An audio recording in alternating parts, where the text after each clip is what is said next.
Posted BYU/Alaric83. One day ago. My town is on lockdown and something is coming. Series. The police car's siren was the first thing that woke me up. Living in a small town, I was not used to hearing it in the dead of the night. I grumbled something not very pleasant towards our peacekeeping force, then tried to put myself back to sleep. I was having a very vivid nightmare, so in a way it was a good thing that this patrol car took me out of it. Now I could try to dream about something pleasant. That's when I heard the siren a second time. This was unusual, something was definitely happening in town. I thought I'd just hear about it in high school in the morning. A third car came down my street, but this time, someone was talking in a large speaker.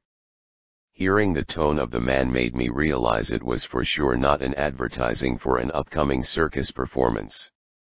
I forced myself to wake up, took my head out of the pillow and instinctively looked at my phone to check the time. It was 2:30 a.m., but that is not what caught my attention.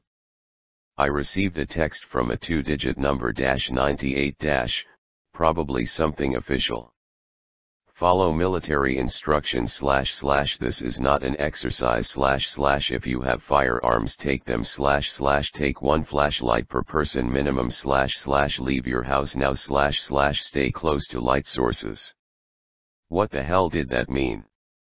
Was that some kind of joke? I've heard about some official alert message guy making a mistake in Hawaii, maybe that was it. Some prank? I heard helicopters flying above our town. Now that woke me up. This never happens. Our little valley town of about 23,000 inhabitants was not a place of trouble. We gave all the attention and problems to the city of Missoula, way south, beyond the Indian Reserve of Flatheads. I opened the window of my bedroom and saw that there was about a dozen helicopters in the air, some pointing flashlights around the city as if looking for something, some landing in the parking around the town's casino. There was some noise outside my room. My parents were awake, and I saw the light of the corridor flowing under my door. They were a little bit on the paranoid side, wanting nothing else than a quiet life, and so were already packing. I let go of a long yawn, watched a large military transport plane land in the small airport south of our house, and started to get dressed. 20 minutes later we were in the streets. The night was still very dark, despite all those helicopters in the air. All the neighborhood was up and walking, following the police officers that were directing us to the mall. My dad tried to ask a couple of questions to the officer, but he was as confused as us. Apparently, the police station got a call not long before us, and had to hurry to get in gear and to take the people to a staging area from which we would be brought to the Southern Mall. There, we would be safe. Safe from what? Jonathan. I turned around, looking for the person calling my name. It was Sophie, a classmate that was also a neighbor. Apparently waking up was much harder for her than it had been for me, looking at her face. I made a joke about it that did not get the result I expected. She just yawned to my face, threw a casual insult, and went on with the conversation. Do you know what is happening? I shrugged and shook my head.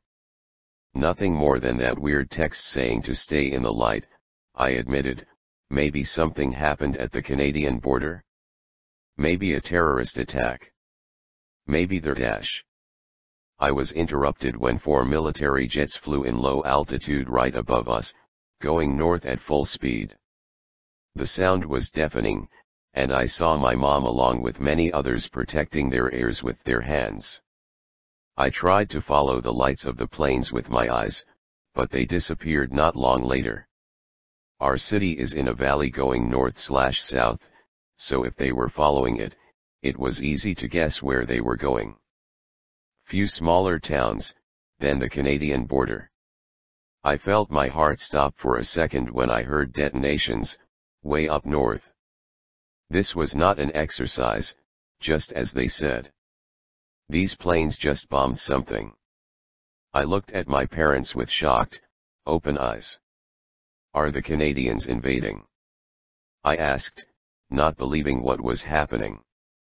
Nobody could tell us anything. We just kept following the police officers. Military trucks were going north up our suburban streets, and every time they came, we stepped on the side of the road to let them go. It was weird enough, but when combat transport vehicles started to go alongside regular tracks, people started to whisper. "Are we at war?" whispered a mid-aged lady, visibly frightened. My eyes caught Sophie, who was distraught. She was stepping away from her parents and seemed very nervous, with tears forming in her eyes. "What's up?" I asked her, trying to sound as casual and reassuring as possible in this crazy situation. "It's Margaret. She was spending the night at the casino with some friends." Margaret was Sophie's older sister. I did not really like her, she was too much of a wild party girl. Not that I want to sound like a boring suburban high schooler. "So, she can join us directly at the mall, right?" Sophie tried to make something with her mouth, then sort of looked like a smile. A tear went down her cheek. "I don't know. We tried to call her, it goes directly to voicemail. I heard someone saying the military were using the casino as headquarters. Maybe she didn't go out in time. Maybe. I don't know. Oh my God." She started to cry, and I hugged her. I tried to say a few good things to make her feel better, but I've never been good for this kind of thing. Even my hug was not that great, since we needed to keep walking while hugging. "Listen, let's go there real quick, pick her up, and direct her to the mall." "Deal." She looked up at me with teary eyes. I could see the judgment in her eye. "Are you stupid? There are so many soldiers there." "So what?" I gave her a real smile just as a couple of Apache attack helicopters broke formation west from us and went north at great speed. "They are on our side. Plus, if there are so many soldiers, we'll be safe there, too." It was not a great plan, but I really thought it would be fine. In the worst case they would catch us and send us on the way to the mall. We were kids, right? It would not take a lot of time. I asked a neighbor friend to tell my parents that I'd go with Sophie quickly pick up her sister, and that we'd all meet at the mall. If I told them directly, my dad would just catch me and carry me on his back to make sure I'd stay with them. The large group of neighbors arrived at a military checkpoint. Soldiers were there, taking command from the police officers. Everyone was given a distress flare and military-grade flashlights by soldiers, and then got inside a truck. Headed directly to the Southern Mall, I guessed. One thing caught my attention: one of the soldiers at the checkpoint was not in regular army camouflage. He had a black and red uniform that seemed more high-tech to my unexperienced eye. I mean, I kinda like to know the name of military hardwares, but I don't know much about uniforms. The man was there, standing on an Humvee, giving orders around, making sure that everyone got a flare and embarked in the trucks. The crowd started to mass in front of the checkpoint. That was our chance. Let's cut through the Robinson's garden to get around the army. Sophie looked at me as I was saying my stupid plan. From there we can go straight for the casino. And that's exactly what we did. Away from the group, we plunged into the dark of the suburban gardens. To the distant north more explosions came. I looked into the skies and saw nothing except the very pale moon and some black clouds. The skies were pitch black. Some funky lights were coming from the valley up north. Was that the result of the bombing? Or some weird thunder? Don't you feel it is cold? Asked Sophie. I did not pay attention until now because of the adrenaline, but yes, it was freezing. Much more than what was usual for such a summer night. Yeah, I feel it, plus that damn wind won't start blowing. It's not even going in th. I stopped instantly. I realized something that froze the blood in my veins. In our town the airport was a big source of jobs, and I wanted to be an air controller. Lots of useless trivia I knew about our airport. One of them, it was built to follow the wind, in order to help pilots to take off with the wind on their back. And that wind was always coming from the north, going south. Not tonight. The wind is blowing north, it just won't stop blowing. Sophie stared at me with round eyes. I could read the incomprehension on her face. It never happened. I whispered while shrugging. If you try to scare me, Jonathan. Let's just turn on the lights. Sophie was taking her flashlight out of her pocket, but I quickly pushed it away. No. The soldiers will see us. We need to not make any noise. A huge rumble came up from our left, on Main Street. We both crouched and tried to see from behind the fence we were hiding behind. A column of Abrams battle tanks were going north at great speed, towards the casino. The whole goddamn army was deploying in our town. I was about to offer to, maybe, go to the mall, when Sophie started moving again. Okay, let's hurry. I don't want to stay here a minute more than what is necessary. We walked 10 more minutes. Fighter jets kept going north to bomb God knows what. More and more troops arrived, be it by helicopters, transport planes, or coming up from Route 93. I was acting tough in front of Sophie, but in truth, it was terrifying. I swear I saw the shadows of a couple kids while we were crossing the gardens. They were going straight to the east, probably also looking for a way inside the casino. Maybe Margaret's friends. They did not see us, moving fast away from us. I would have called them out if I were not so frightened to be heard by the patrolling soldiers around us. Our terror switched to stupefaction once we arrived at the casino. The entire casino area had been turned into a fortress. Defensive positions had been erected, snipers were on the roofs, tanks were on the parking lot. Everyone was looking north.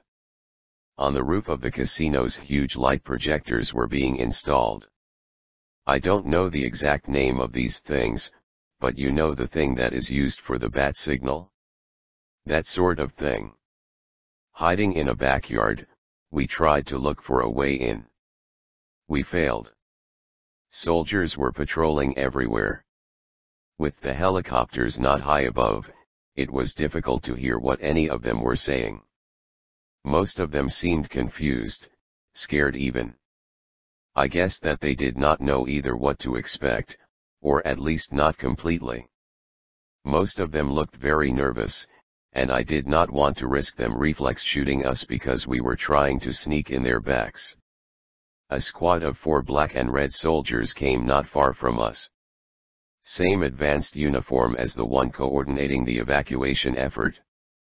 They also seemed stressed but were staying away from the bulk of the troops. I made a sign to Sophie to stay silent, and then tried to focus to hear what they were saying. Any refugees coming from the north? Asked the first soldiers to their squad leader. To my surprise, he had a strong foreign accent that I sort of recognized as East European. None. They couldn't run away in time, said the man leading the unit in a cold, harsh tone, before pointing to the roof of the house to our right. Put Carl, Mikhail, and Frederick up there. If HQ falls they'll cover the retreat. Any news from Tomohiro's unit? The whole group stopped, not 5 feet from our position. We were standing in a bush, behind a fence, still as a shadow, holding our breaths. "Defenses at the Walmart are up," said a man carrying a large computer-looking device on his back, connected to his helmet through wires.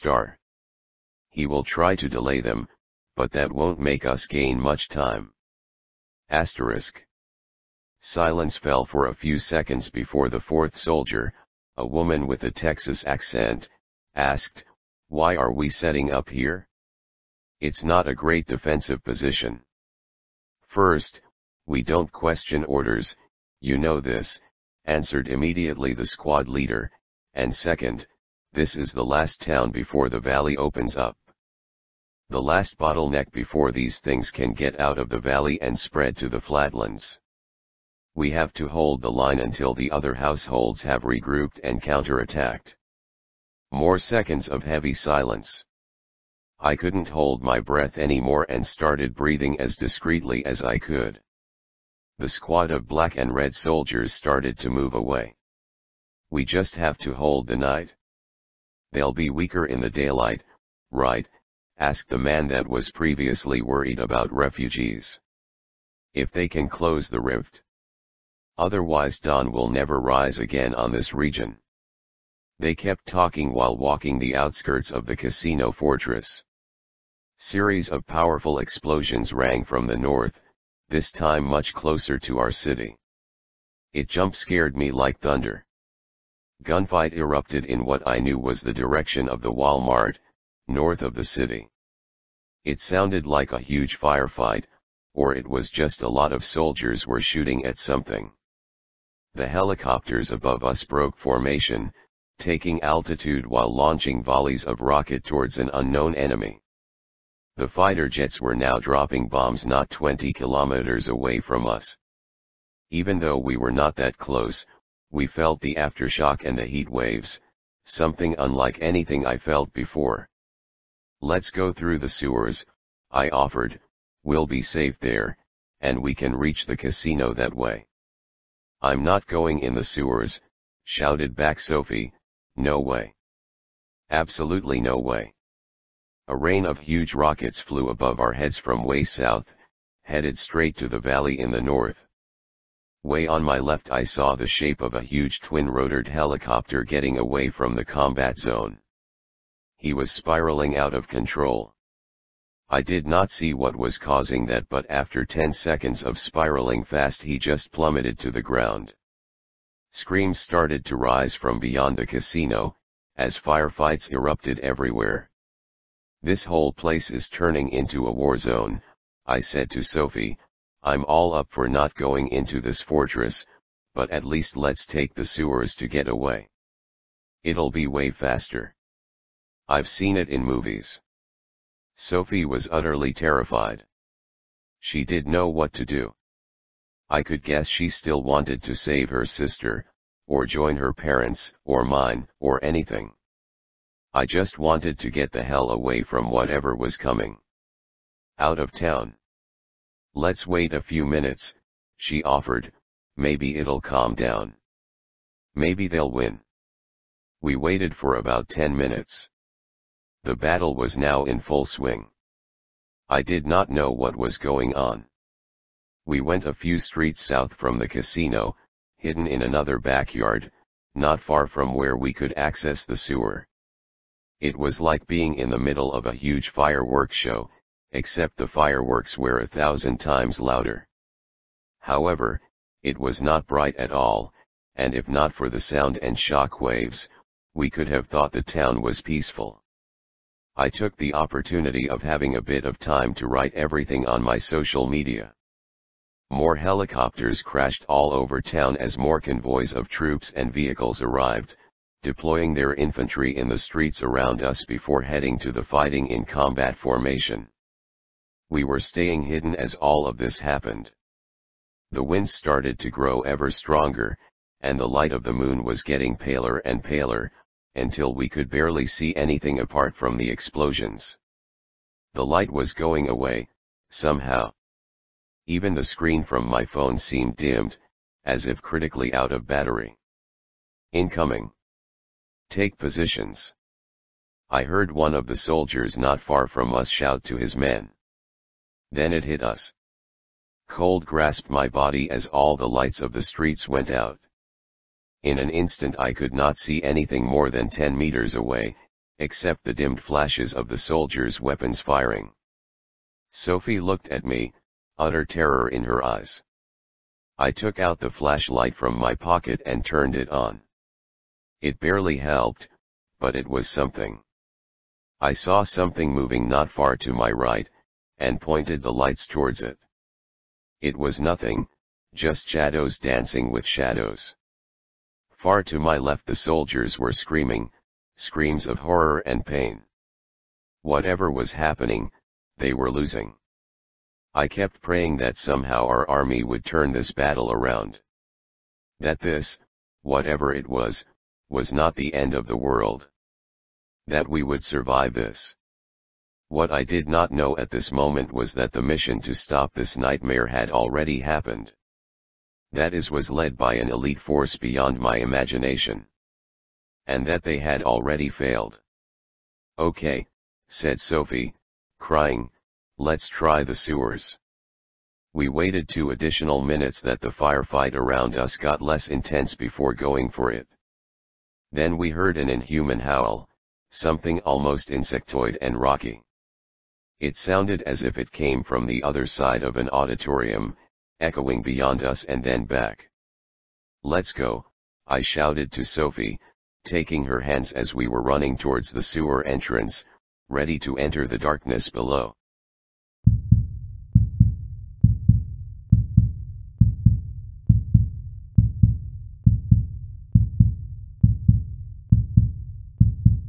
Posted BYU/Softwitch69. I don't think I have a maternal instinct because I don't like my baby. Wah! The high incessant shrill reverberated through the produce section, making the eggplant shrink in audible despair.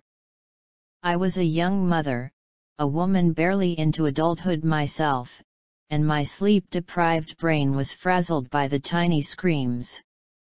My mind went into its new usual tailspin of possibilities. Was this cry for milk or for sleep? Did Lana need her diaper changed? No, impossible. I had just changed her before the trip, the memory of the smeared muddy green puddles she had left for me still fresh in my mind. Oh God, had I washed my hands after the latest excavation into her nappy? I could feel as my face began to redden in confusion, more in shame perhaps than in confusion, so I batted my eyes upward, then back and forth as they scanned around the store, desperately hoping not to find anyone staring, literally smelling my inadequacies in this strange new landscape of maternity. I was startled from my pungent thoughts by the sudden absence of Lana's wails. Oh, thank God, I thought, as I looked down at my now quiet infant. She was in her perch, resting upon the tiny bench seat at the head of the faded green shopping cart, and she had a serene expression on her chubby face. I know every mother thinks they have the most adorable child that has ever been born, but I thought in that moment that Lana really was a beautiful child. The sun splayed through the grocery store windows and illuminated her cherubic cheeks and sparkling black ringlets, which gave her an almost angelic glow. A shadow appeared over her, which broke the majestic moment, and I looked up to a pair of eyes which were only about a foot away from my own. I recoiled out of instinct, as I took a step back to increase the proximity between us. I took in this figure in front of me, a disheveled-looking older woman, about 70 or so if I'd had to venture a guess, who stood right next to the cart. The woman had wild grey curls that encompassed her craggled face and served to give her a disconcerting aura, not unlike a modern-day Medusa. She held 2 shiny red apples with varying spots of yellow, each of her shriveled hands encompassed one of the apples. Can I help you? I tentatively asked the woman, as my mother bear instincts and general discomfort regarding this particular woman kicked in. "Oh goodness," the old woman replied, her sun-weathered face wrinkling deeper with every syllable. "I'm sorry, dear, I didn't mean to frighten you. I was just trying to help. Since my own child passed, I cannot seem to help myself around children. Your baby is beautiful, by the way. She has wonderful sparkling green eyes. Not dull and faded like these dingy carts, but alert and full of life and radiance. My Jane had those eyes too." I was momentarily taken aback, surprised that this stranger would share such intimate details so unabashedly in this mundane setting. "Oh, I'm very sorry to hear that," was the best I could eke out in the moment. "That's very sweet, dearie."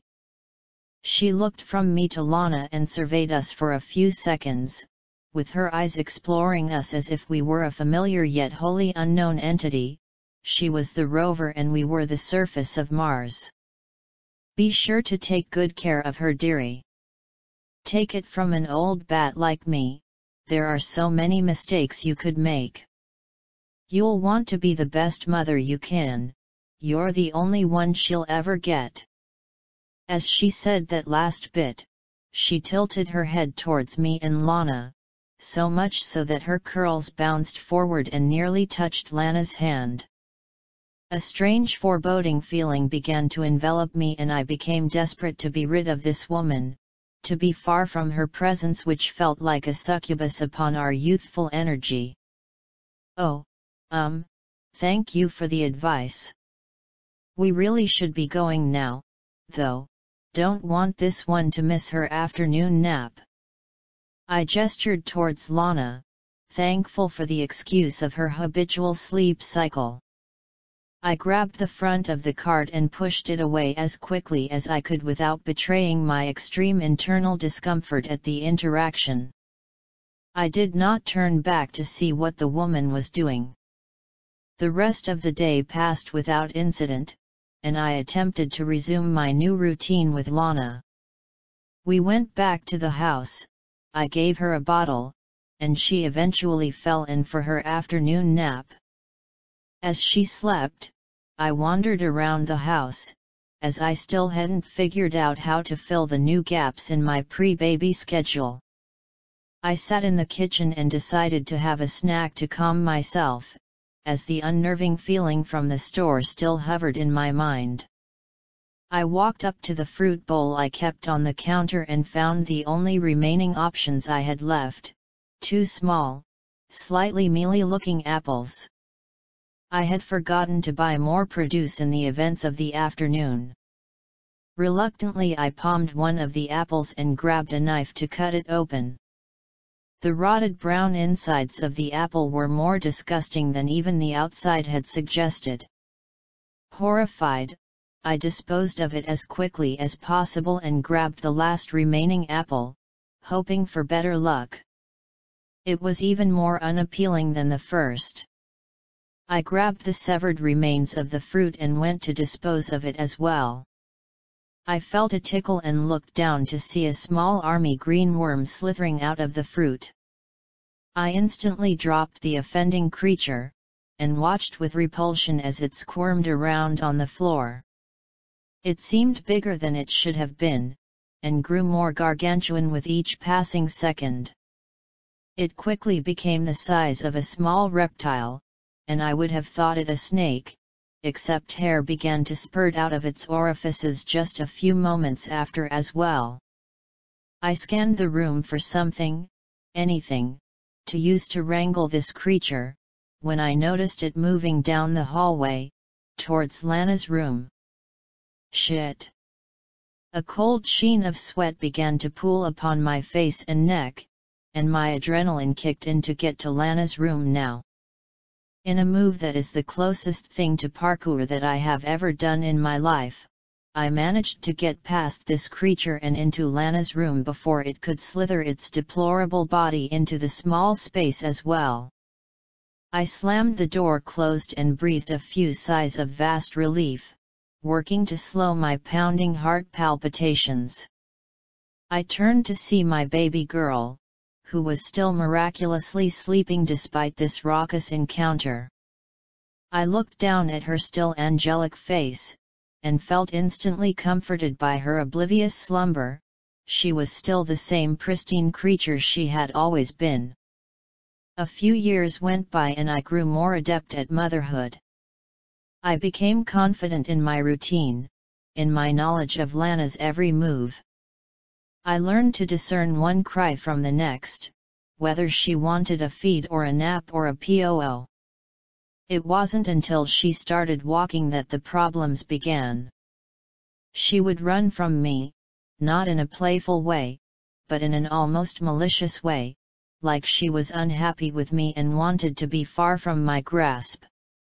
She began to throw things at me, first harmless things like food or a stuffed animal, but as her motor skills grew so did her ability to reach bigger objects like utensils. The worst of these incidents was a lazy afternoon where I took my eyes off her for 1 second and she lunged at me with our butcher knife. I didn't know what to do, but I hoped our relationship would grow when she learned how to speak. I figured that if we could communicate verbally, she would understand how much I loved her. So I waited patiently for the day that she would say her first words, but she grew long past when most children begin to speak. Finally today, halfway through her 6th year of life, she spoke to me for the first time. I said to her, "Lana, honey, it's time to get up for the day. Rise and shine." She looked up at me, with her once sparkling black ringlets sprawled all over her face, wild from sleep, and said, "Don't call me that. My name is Jane."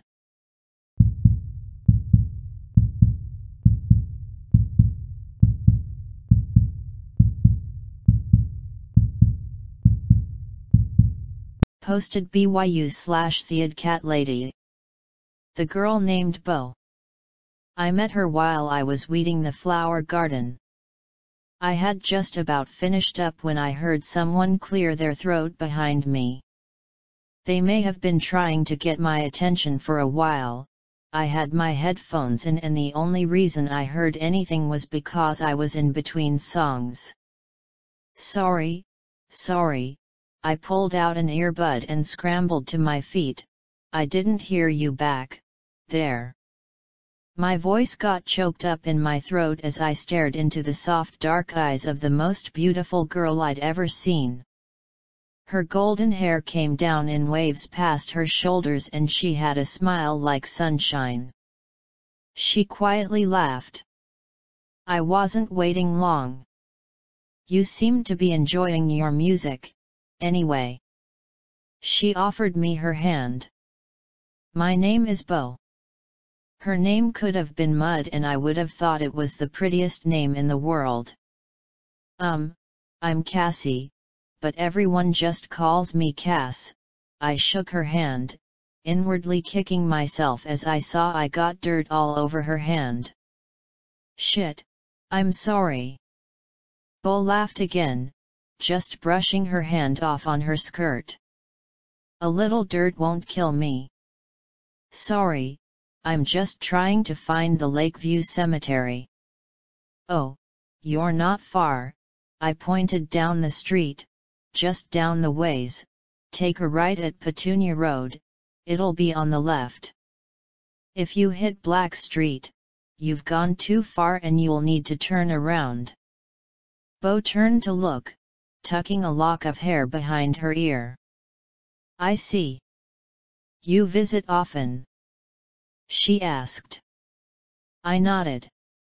"It's where my parents are buried. I try to go every other week. If you need to pick up flowers, Mary's garden is right nearby.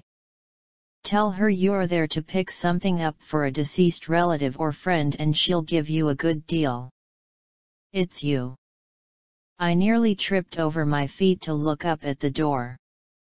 My grandfather was leaning against the door frame, with an expression like he had seen a ghost.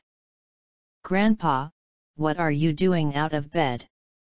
I rushed to his side, all thoughts about the pretty girl in my front yard gone. "You need to be resting." Resting wouldn't change his rapidly approaching fate, but it would make him more comfortable when the time came. He pointed a shaky finger at Bo. "It's you. I know it's you. How, where's Francis? Is he still with you?" he asked. The woman blinked owlishly before her eyes widened in recognition. "Robert. The years have changed you. I am terribly sorry for not realizing you were still living here." She looked at me before curtsying. "I'll come talk to you again, I have to be going." "Bye," I said, waving as I watched Bo return to her car. She opened the door and held it open just for a second to let a young man poke his head out. He wasn't nearly as graceful as Bea when he seemingly recognized my grandfather, his jaw dropping and eyes nearly popping out of his head. He dived back into the car before Bea slipped in and it drove off. I looked at my grandfather, who looked like he'd experienced a shock. "Do I need to call Dr. Samuel? I just need to be alone for a bit." My grandfather shuffled back to his bedroom, leaving me alone.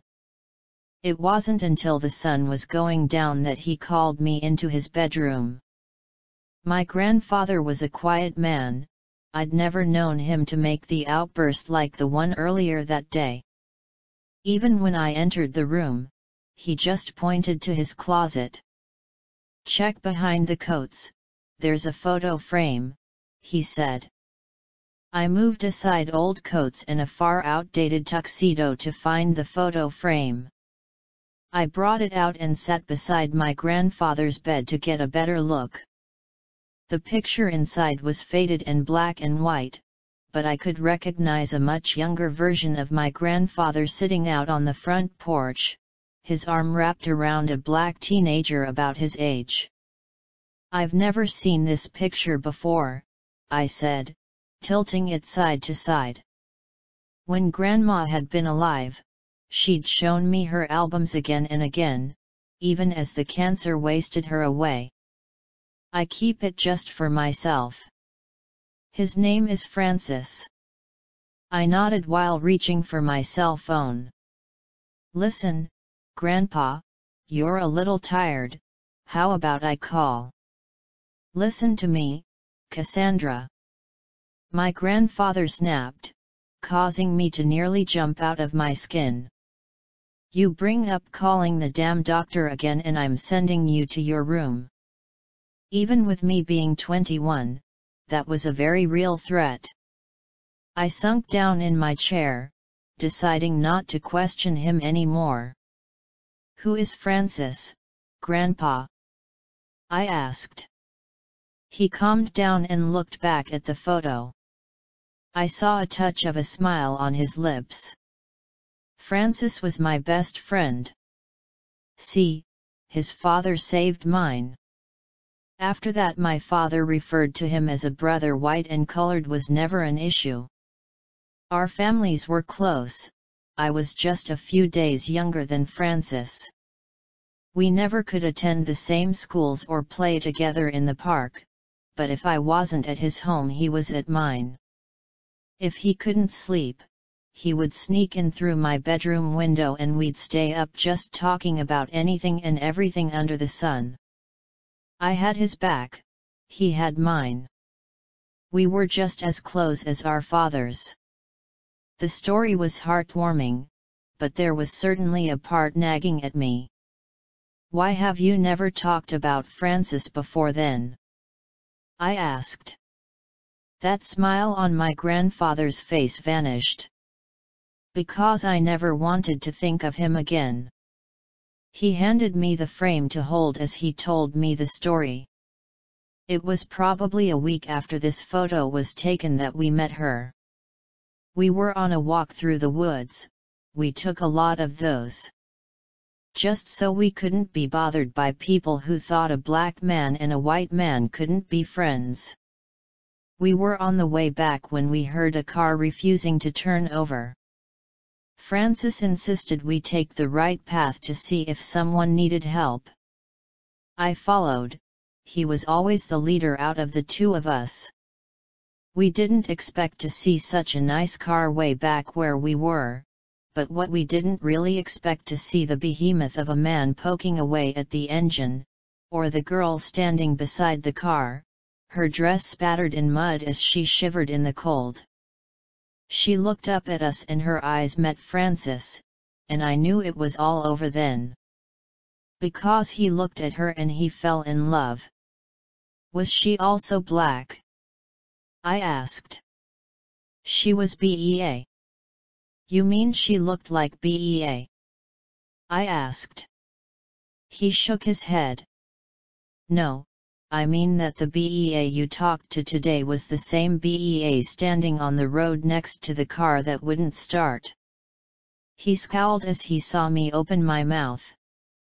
I'm not crazy, you know I still have all my marbles. You shut it and listen. I closed my mouth. Good girl, now where was I? My grandfather's eyes went glassy as he was transported to a much different time. Right. Francis was just about frozen in place, so I had to shout out and ask if they were all right. Turns out they'd stopped for a picnic, and when they got back damn thing wouldn't start. That's when Francis' brain started working again and he offered his help. He was pretty handy with cars. I just sat with the giant as Francis got to work and started chatting with BEA. I found out his name was Sten, but we didn't really talk, we just watched BEA and Francis interact, and let me tell you, you could tell the attraction was mutual by the way she laughed and how she'd brush her fingers against his arm. I think Francis was disappointed when the car finally got running, but I'll admit I was relieved. I didn't know what she had going through her head, flirting with Francis like that. I thought the color of Francis' skin didn't matter, I said. My grandfather shook his head. Cass, you have to remember where we live. About 3 years before, a black man was accused of groping a white woman. No evidence, it was just what her brother said what happened. What happened to that poor bastard? My grandfather shuddered. It wasn't human. Humans don't do that to other humans. I was worried about Francis' safety. I gave him an earful on the way home about it. He was a bit embarrassed, but he realized where I was coming from. I was worried for him. He promised me he'd be more careful, and that was that, or so I thought. My grandfather took back the picture frame and removed the back. He took out a photo hidden behind the other one and placed it on his lap. This one was slightly better quality. I now knew what my grandfather meant by behemoth. The one man standing next to Francis was an absolute giant. Next to them stood 2 women, one crossing her arms and trying to look serious, while a woman of Asian descent was practically leaning all of her weight on the serious woman, clearly laughing and having a good time. Sten, Francis, Alana, and Liwa. My grandfather pointed at each of them when he said their name. So many things you can't see in this picture. Alana's hair was so red you'd think it'd somehow find a way of bleeding into these old picture. Liwa had the most joyful laugh. When she got going, the whole town could hear it. I never saw her without a smile. Sten's arms were covered in this old scars. I never got the story for all of them, but he was a warrior, a soldier in another life, he told me. I leaned in close to the picture. Who are these people? I asked. They were bees. Leaning back in the bed, my grandfather sighed. Almost 2 weeks after we found her stranded on the side of the road, I would have forgotten all about it. But when we were heading home after work, we were suddenly surrounded by B's 2 girlfriends. Liwa looped her arm in with Francis, Alana put hers with mine, and they pulled us down the street towards a car as they chatted us up like we were old friends. I'd thought I was about to get robbed when I recognized who was driving that car. It was Sten. Alana and Liwa drew straws to see who would be walking. There wasn't enough spots for us all to sit. Liwa lost and proceeded to call Alana a bitch before laughing and starting to walk. Sten drove us to probably one of the nicest houses in town, and that's when we had tea with BEA. My grandfather rolled his eyes. She said she always had a taste for the dramatic. Any advice I gave Francis he promptly forgot, and the two flirted the whole damn time.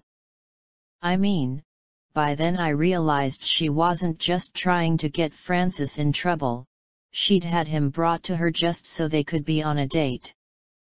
But I still didn't trust her. She was strange. Something about her just didn't sit right with me. He paused for a while. But when she came to me, asking for my help to find ways to keep seeing Francis, I couldn't say no. She said she found him handsome, charming, genuine. She called the time we lived in full of sociopaths that would stone Francis if they had any idea they were interested in each other romantically. She promised me she wouldn't hurt him.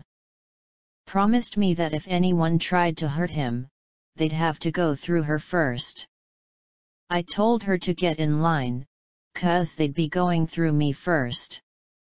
That smile on her face almost seemed a little condescending, but she said that Francis couldn't ask for a better friend. They started seeing each other weekly. I was their go-between. I'd pass letters in between the two of them, tell them when the other had time to meet. I took that picture right there, he pointed to the one with B's friends, and I watched their romance blossom. I learned more about the world from BEA and the others than I ever learned from school. I considered them friends, but the perfect little secret that Francis and BEA had couldn't stay secret forever. My grandfather's shoulders sagged as he placed the photograph on his bedside table. It was just a whisper. I think someone noticed the look in Francis' eyes whenever BEA passed by, or maybe they weren't nearly as discreet as they thought. But when the whispers started, I knew my friend was in danger. People had killed for less than whispers. We made a plan. Dead of night, they'd pack up, head north. I'd accompany them to New York and see them off to France. Hell, I even considered going with them, go see the world. We never got a chance. I shook my head. I'm not going to like this story's end, am I? I asked. My grandfather didn't answer, instead he continued with his stories. Francis and I were heading to B's house, our suitcases were packed. Francis was humming love songs under his breath when I heard the gunshot. Grandfather's fists balled up, knuckles turning white. I saw blood shoot out from Francis' side and he fell to the ground. I turned and saw the sheriff leading a mob of angry men. I could have left Francis then, saved myself from the heap of trouble I was going to be in. But I didn't. I picked Francis up and carried him the rest of the way.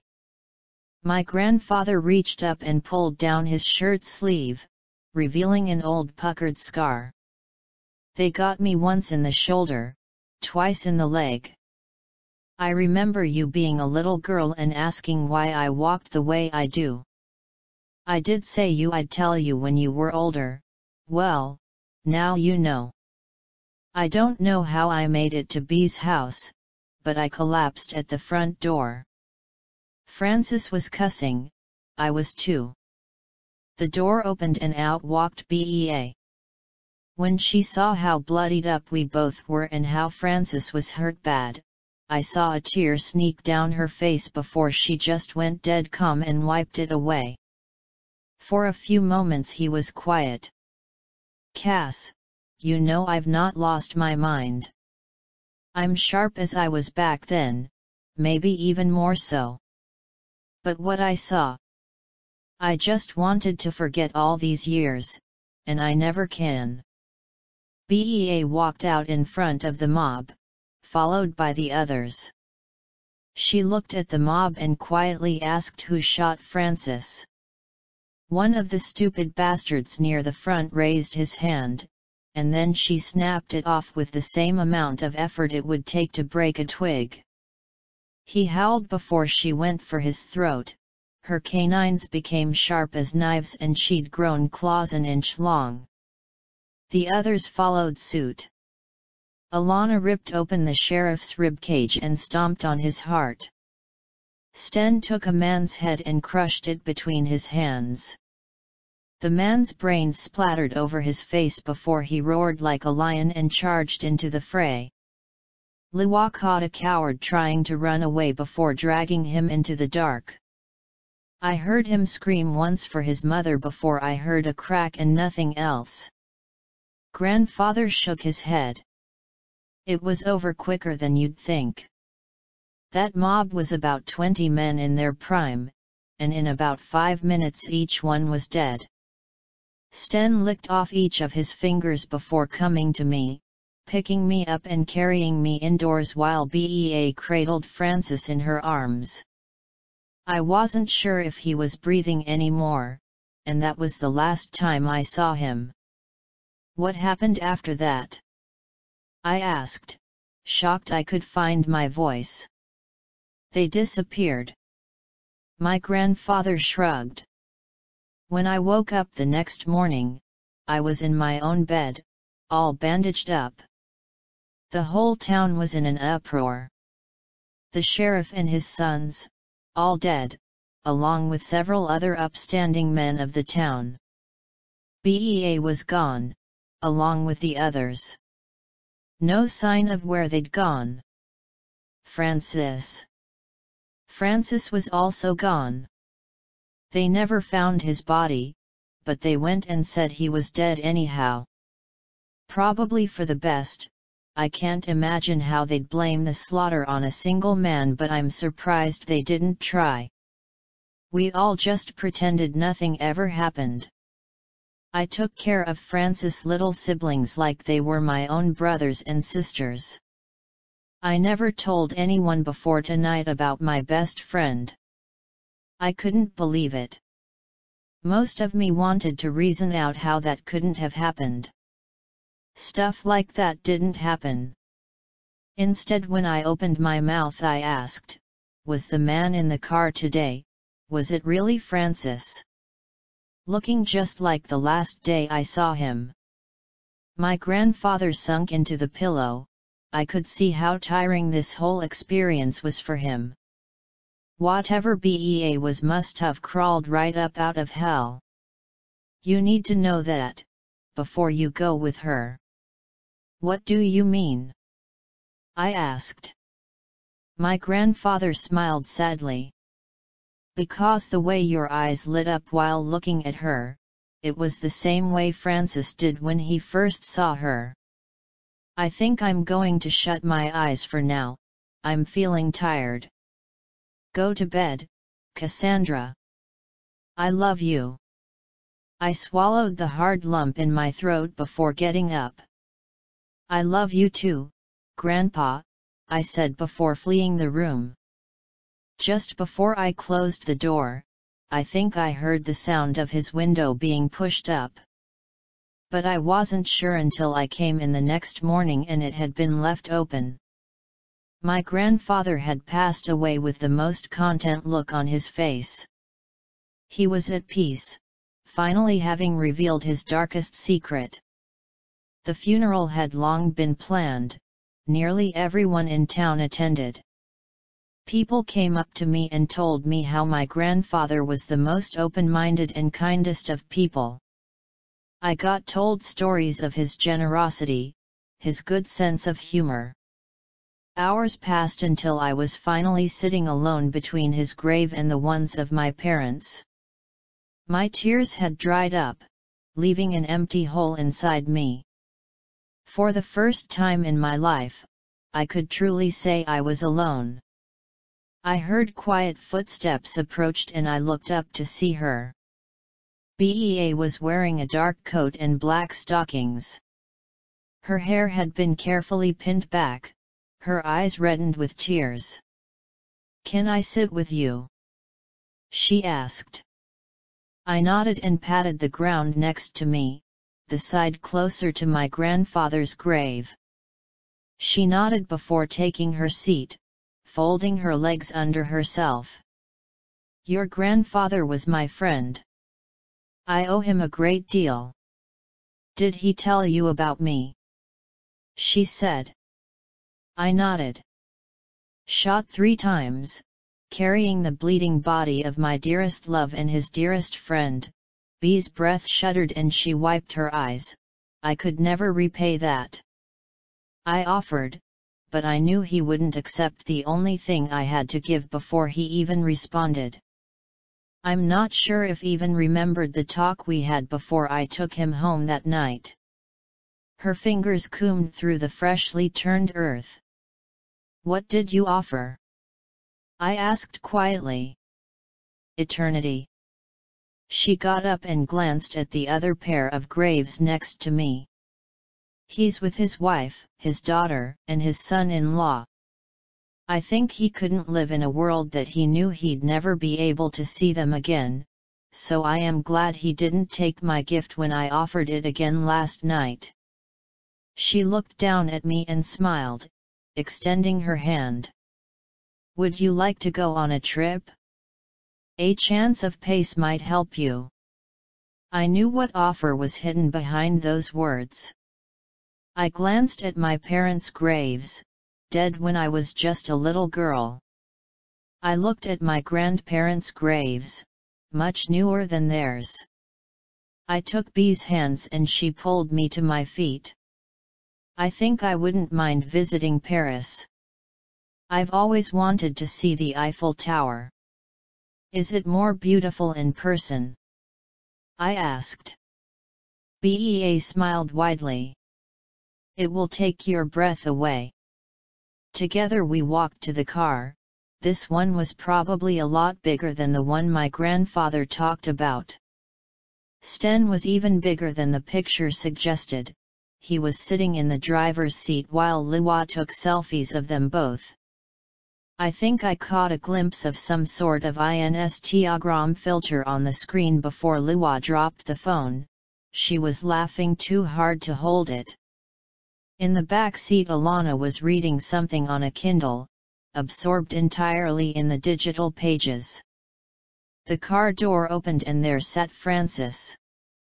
His eyes were also tinged red from tears, but he smiled as he looked at me. "You look a lot like your grandfather. Come on in, we got space to squeeze in one more."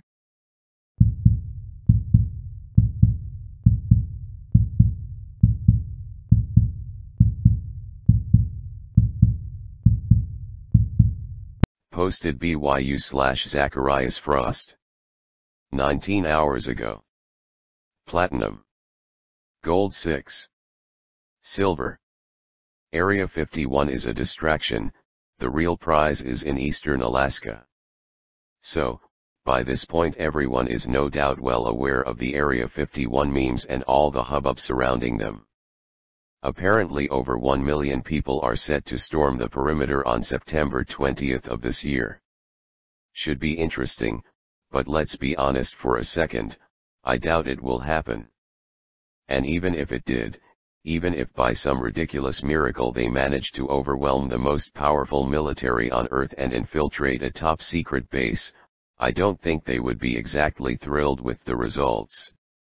I'll just come right out and say it, I guess. Area 51 is a red herring. It's a distraction, and it pretty much always has been. Nothing out there but sand, reclusive scientists, and some crusty-ass lake at this point. I mean, think about it. If Area 51 is one of the most top secret and covered black sites in the world, then why does everyone know about it? How secret can a secret be if everyone knows the secret? For God's sake, even Obama acknowledged its existence a while back. That's the whole point of it. They want you distracted, so you don't look for the others. But why take my word for it? Who am I anyways? Just some pleb on the internet that decided to cash in on a trend for some clout and perhaps a bit of that sweet karma, right? Well, yes, but actually no. That may be who I am now, but I was once a person of particular interest to the United States government. Most people knew me as Mr. Blue. Not my real name, but it is easier to pronounce. I used to be a pilot. Did that for many years and loved every second of it. I tell ya, there's nothing quite like soaring through the skies and breaking the sound barrier for the first time. You might crap your pants a little, but it's all just part of the experience, really. Now, unfortunately, the type of work I did was above top secret, and for all of our safeties I cannot go into any further detail on what I actually did, or who I actually worked for. One day, I was out on a calcified reconnaissance mission in a certain area where I should not have been. I'll apologize here for the vague details of certain things, but you gotta understand, the things I'm about to tell you are beyond top secret. They would kill me 10 times over for uttering a word of it, so here's to hoping that doesn't happen. Anyways, the mission was going as planned, when suddenly my instruments started going berserk on my dash. Air pressure inside the cabin just plummeted, and the speed and fuel consumption gauges looked like they were playing ping pong with each other. Everything began to rattle like crazy, and my alarms erupted into a symphony of irritation. Next thing I know, I see this bright light soar past me at an ungodly speed. The shock wave it produced was so violent that it shredded the hull of my craft. In a split second, I went from casually flying along, to suddenly regaining consciousness as I plummeted headfirst towards the ground at terminal velocity. I managed to pull my chute before I splattered, but as I touched down, I almost wished I hadn't. There I was met by an awaiting entourage of at least 24 men in winter camo suits and masks. They all pointed their weapons at me and screamed in a language which I recognized as English.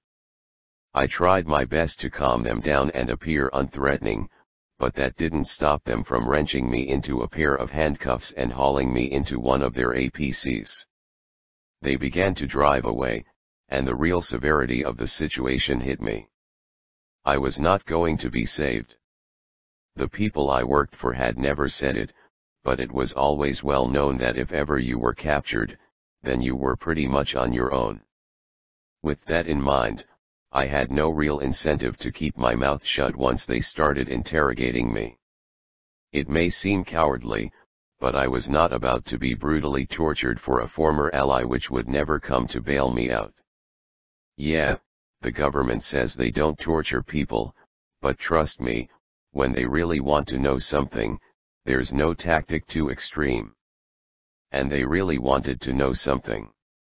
So, I told them about who I worked for, what my mission was, where I grew up, all that jazz. It was all fabricated, but they took the bait regardless thanks to their severe distrust of the Russians at the time. They were actually pretty cool after that. I mean, they wouldn't let me leave their custody, but that was better than being dead. Or at least it was at first. They transported me away from my initial interrogation place, into a secure facility somewhere nearby. I was blindfolded the whole time, but from the rumbling of multiple vehicles, sounds of doors sliding open multiple times, and the distinct feeling of my stomach dropping, I could tell they had taken me somewhere deep underground. Soon after that, I stepped off the elevator and they removed my blindfold. Their leader was a guy with a stern face, thick gray beard, and eyes that looked etched from concrete. He wore a black suit, with some symbol upon his hard pocket that I didn't recognize. He stepped in front of everyone and outstretched his arms while staring me in the eye. "Welcome to your new home." An ever so slight grin slithered onto his face as he said it. I glanced down the dismal gray hallways, which seemed to stretch out further than I could see in multiple directions. They lead me down the hall on the right, past dozens of locked corridors and rooms before ushering me into a cell. My handcuffs were removed soon after, and the door slid shut behind me. The same man that had welcomed me to the facility then approached the window and pushed the intercom button. "We appreciate your cooperation, Mr. Blue. I don't believe there is any reason why our time spent together has to be unfriendly. I apologize for all of this, but you must realize that this is a necessary precaution we must take. I hope you understand." I took a moment, then nodded back to him. "Wonderful, we will have dinner sent to you soon. If you require anything then please notify one of the guards outside of your quarters." And with that, he and his little entourage turned and strolled down the hallway. That was my very first night in the facility I eventually came to know as FEZ. I don't think it's the official name, but I heard several personnel at the base refer to it by that acronym over the years. I still don't know exactly what it stands for. Forbidden Enclosed Ziggurat? Forsaken Evil Zoo? Forced Ejaculation Zeal? Fabulous Elf Zombies? The best I could really come up with was Fortified Experimental Zone. It makes the most sense too, all things considered. At first it wasn't actually too bad. The staff was nice, they cooked great food, and there was plenty to see around the base. Although every once in a while, I would hear the screams just barely echoing through the vents. They interviewed me probably 100 more times after that, and were especially interested in the craft which I was piloting.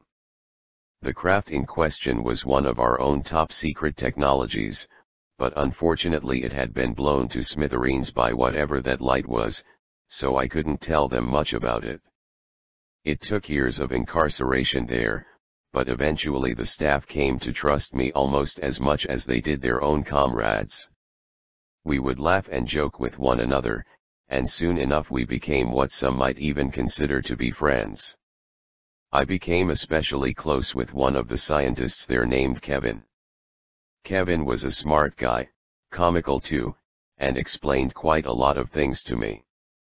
He and I would spend hours talking on countless occasions. He was my only real glimpse into what was happening in the outside world. He'd bring in books and movies for us to enjoy together. He kept me updated on everything, and over the next 30 years we developed a close friendship that I will always treasure. I must have displayed some kind of intellectual potential, because they eventually started asking for my input on various curiosities stationed throughout the base. They only did it because I had sworn them complete loyalty and would never be allowed to leave the base anyways, but for me, it was just nice to feel included. The base itself was absolutely colossal. They always blindfolded me during transport to any location, but one time I caught a glimpse of the buttons in the elevator. There had to have been at least 50 of them on that panel. I remember the first time they showed me one of the lockdown blocks. There were guards posted at every cell, and I heard some very strange noises emanating around me as we traversed the halls.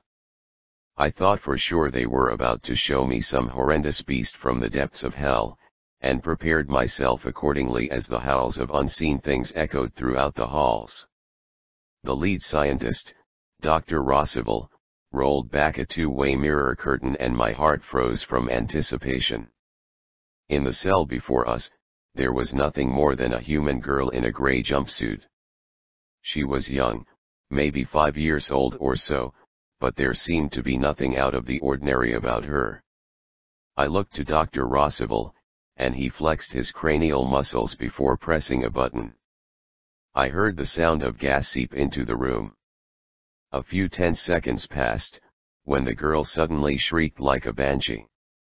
Her head tilted back and I saw jagged, needle-like teeth emerge from her mouth. Her jet-black eyes then lurched towards us, and she lunged at the window. She struck it hard, and fell back to the ground, snarling and hissing like some ravenous jackal. Dr. Rossival then pressed the button again, cutting the gas and posing a question. "You ever seen anything like her, Mr. Blue?" All I could do was shake my head slowly as I watched the young demon child stalk about on the other side of the glass. They found her in the woods outside of Whitehorse with a freshly disemboweled man. She was eating him, and appeared unaffected by the sub-zero temperatures. I suddenly felt like vomiting, but I said nothing, only stared back at the unusually gruesome little girl. What the hell was she? Unfortunately, I never was told anything else about her, and I doubt the personnel knew much more anyways. They came to show me a lot of very strange things over the years. A giant brownish orange-haired primate that walked upright and seemed to respond to facial movements. A humanoid-shaped being that was only detectable via infrared equipment. A golden chest that would instantly kill anything that touched it. A 10-foot-tall creature wrapped in vines that emitted bouts of radiation and blended into environments with perfect camouflage. A monstrous fish at least 80 feet in length frozen in nitrogen. Various abhorrent creatures that I'm guessing were the results of relentless genetic tampering. I had never seen anything like it. All of the monstrosities housed there, and the secrets buried in their possession. They also asked for my advice on a certain paradoxical phenomenon that had plagued them as well. They told me that for decades there had been hundreds of unsolved cases of human disappearances that seemed to defy all explanation. Young children would be found on cliff edges that they could not have possibly reached, while old and frail people would be discovered dozens of miles away from where they had last been seen only a few hours later. Most of them would never be found at all though.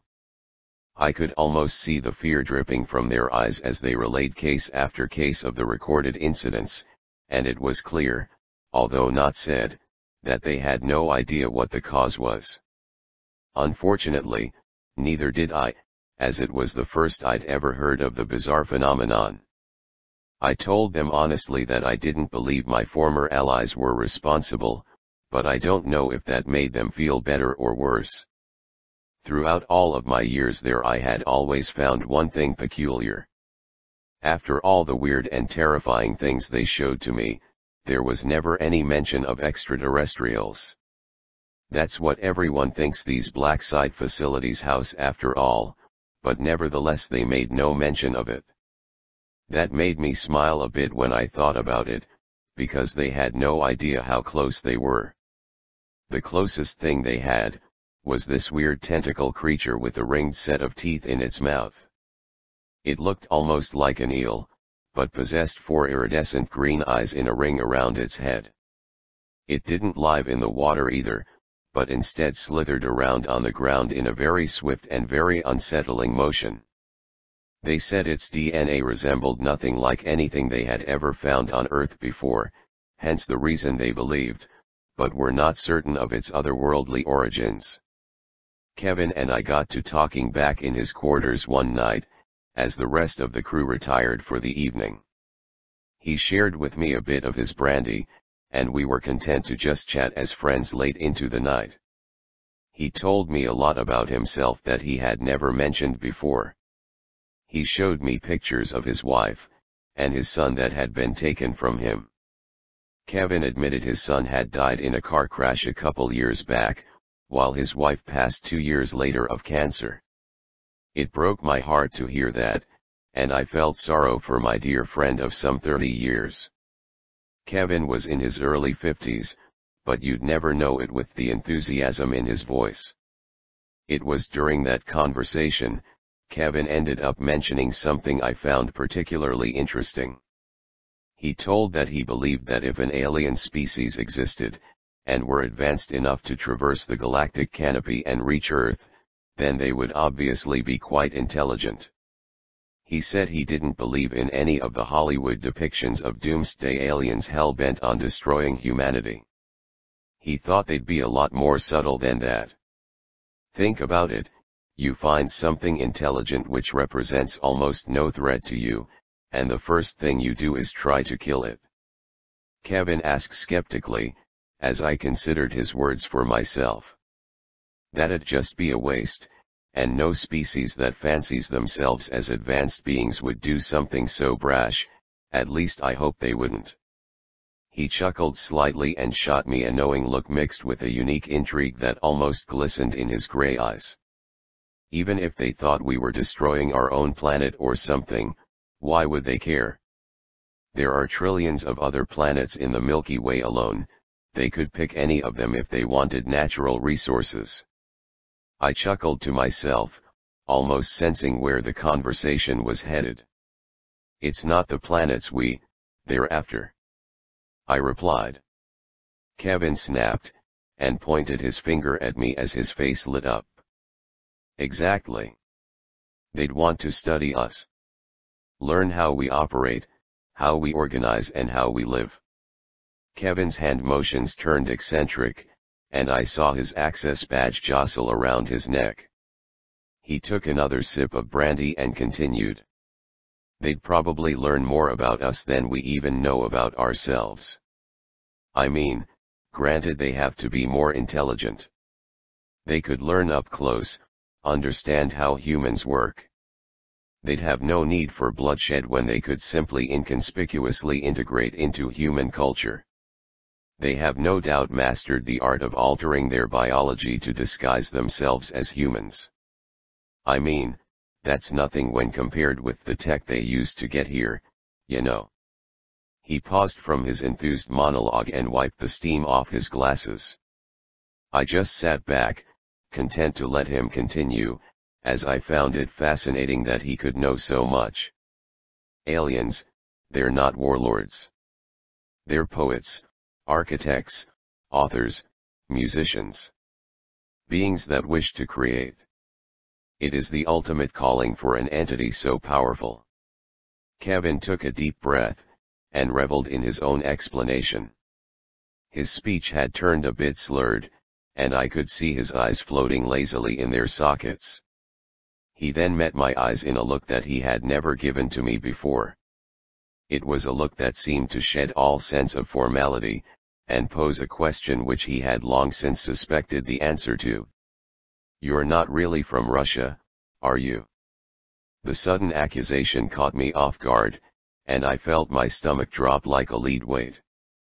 I didn't say anything, and Kevin just scoffed. You had everyone fooled. And I mean, I was too for the longest time. You had a suitable backstory, authentic sounding accent, all the alibis you gave us checked out. He paused and clasped his hands in front of him. You look so authentic too, but there was one thing you missed. One thing that you just can't fake. He looked me deep in the eyes and fell silent. He didn't have to say it, for I already knew what he meant. The eyes are impossible to truly fake. That night your craft was shot down. What were you doing here? Kevin and I maintained a prolonged eye lock before I finally responded. Reconnaissance. For the first time in decades I dropped the Russian accent, as it was clear there was no longer any reason to lie to my dear friend. And what did you see? Kevin stared into the very depths of my soul as he asked, and I spoke the truth. Beauty, poetry, creators, much like us. Kevin just stared at me for the longest time, as if he were weighing my soul in his mind. I wondered what he planned to do since he had found out, but I didn't ask. Kevin eventually smiled, and rose to make his way to the cell door. He reached into his coat pocket, and withdrew a black steel pistol with a long snout. I slowly met his gaze, and he chuckled. "Mr. Blue, do you wish to go home?" I nodded after pausing to think for a moment. Kevin looked over his weapon, and primed it for use. "I hope your allies can forgive us." Without another word, he flashed his security badge and the locks on the door gave way. He motioned for me to rise and follow, and so I did. Kevin glanced back and forth down the hallway, but due to the late hour, there was no one around. He and I sprinted down the corridor and onwards to one of the security booths. He flashed his badge as I hid just out of sight. He entered the room, and I heard the noise of a brief scuffle before two bright flashes ended it. Kevin re-emerged with wild eyes, and beckoned me to follow. He and I dashed down the hallway and reached the massive main shaft elevator soon after. For the first time I entered without a blindfold, and Kevin punched the button to the top floor and the security code required to power it. Security system will be down for a good half hour, but automated distress beacons have already been activated. That gives us about 8 minutes. Kevin dropped the clip from his pistol and popped in a fresh one. I saw spackles of blood on his glasses and cheek, and a frenzied look in his eye. "Here, take this." He reached out his hand, and held something which I had not seen in decades. The old radio from my craft. I took it, and he and I met eyes as the elevator door opened. It was back to running after that, but a few minutes of it and we had reached an underground parking facility.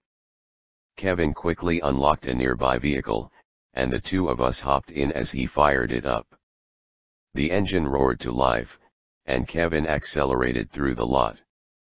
A moment later and we exited the underground facility, and I saw my first vision of the night sky in over 4 decades.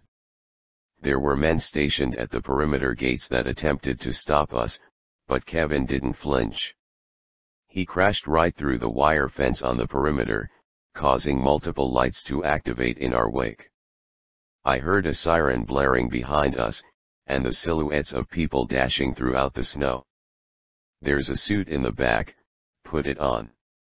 I did as he requested without question, and fit the snug polyester garment over my body. It covered every square inch from foot to the nape of my neck, and felt incredibly comfortable. "There's a dial on your right side. You can use it to mask your body heat. They're gonna be after you." He tossed a map into my lap and continued barking instructions. "You can contact your friends with that radio, right?" His eyes flashed to me as he slid onto the main road and away from the compound. "Yes." Kevin nodded. "Make your way north, they won't be expecting that. There's a river up there about 30 miles away through the forest. Once you find it, head east until you find a small town. Ask the guy at the post office for Mr. White. He's a friend of mine who's agreed to help you. He'll take it from there." I tried to digest the flow of information as best as I could and remain confident. It had all just happened so suddenly. "I stashed you some res in the bag. Should last you a good couple of weeks." Kevin then swerved around a corner and reoriented us onto a new dark road. In the sudden influx of adrenaline, a sudden though occurred to me. "What happens to you?" Kevin didn't seem to want to acknowledge the question. "Forget about that, just get back to your people." Behind us a flurry of lights suddenly ascended into the night sky. The whirring sound of rotary blades then pierced the tranquil canopy of the blustery night. "Shit. I had hoped I could get you a bit farther than this." He suddenly slammed on the brakes. My head lurched forward and the car spun back and forth along the icy road. "Take this too." He handed his long barrel pistol over, and I hesitantly took it. He and I then met eyes for one final time. "This is where we say goodbye, Mr. Blue." "Why?" Why are you doing this for me? Kevin sighed, and I saw a certain sorrow swirl into his ironclad pupils. He stayed silent a moment, and only when the sounds of approaching engines grew louder was he spurred to reply. You don't belong here. You don't belong in a cage. I don't know where you come from, but I want you to see the ones you love again. His eyes began to water, and he jostled his neck before looking me in the eye one final time. I hope you don't think of us as captors, or kidnappers. I hope you see us as you see yourself. I just hope you can understand. A single tear then rolled down his cheek. I put my hand on his shoulder. I always have, and I always will. Thank you, Kevin. I then held out my hand and he grabbed it tight as we shared one final moment, before I ventured into the blizzard. The journey from then on was long and arduous, with me spending weeks trudging through snow, and frozen forests. Hounds, men and machines pursued me for days, but somehow, I was able to elude their efforts. The terrain was brutal, unrelenting, but eventually I managed to find the river which Kevin had mentioned. By that point, all of my pursuers had long since gone silent. I followed the river, and found the town, and soon after the man known as Mr. White. He was a kind man, and gladly invited me into his house to avoid the agents. It is there that I have been ever since, awaiting my allies' arrival. They were stunned to hear from me again, but not as stunned as I was to find out the radio was still functional. They weren't entirely sure whether they could even trust me anymore, but I didn't leave them much of a choice when I threatened to go public and expose them to the world. They finally agreed, but admitted, it would be months before they could reach me. I expected as much, and thankfully Mr. White allowed me to stay with him and await their eventual arrival. I found out soon after that my dear friend Kevin, to whom I owe my freedom and life, had been found deceased. The authorities ruled it a suicide, gunshot wound to the back of the head, but obviously I have my doubts about that. It truly broke me to learn of my one true friend's demise, but I knew it was what he expected. I like to think that is why he chose to do it, and furthermore it is the reason I am here posting this now. Kevin's legacy deserves to live on, and this is the only way I know how to do it. And with that, we have come full circle to this message you are reading right now. To address the original topic, Area 51 is indeed a reuse. Kevin held a lot of power in his previous role, and he told me all about the operation. The real prize is the Fez, my former prison, somewhere in eastern Alaska, buried beneath the snow with all sorts of abhorrent things in its clutches. If you're going to storm anywhere, that should be the place. Just remember to pack a coat. Kevin was a smart man, brilliant even. If you've managed to make it this far, then I'd like to think you are someone like him. Brave, curious, and with an almost innate sense of wonder that cannot be satiated. It is my hope that Kevin's ideas will live on through you. My allies would never approve of this message, but I know now that they are wrong. Truth is something that all sentient beings should be allowed to perceive, despite how unpleasant it may be to hear it. It was Kevin's belief that the beings he knows as aliens are already here. That instead of murdering humans as is often portrayed in stories, they would blend in. Take keen interest in human culture, society, and art. Write books, poetry, and music in hopes of connecting to something truly extraordinary. Something that reminds them of themselves. If Kevin is right, then maybe one day, you'll even stumble upon such a story for yourself. Maybe you'll think it nothing more than a work of fiction to entertain you for a while. Maybe the author of said theoretical story would seem like nothing more than your run-of-the-mill internet user.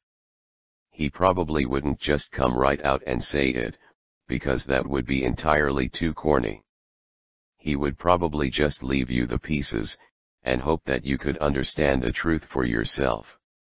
Maybe you truly are like Kevin, drawn to mystery and prepared to entertain the fantastic.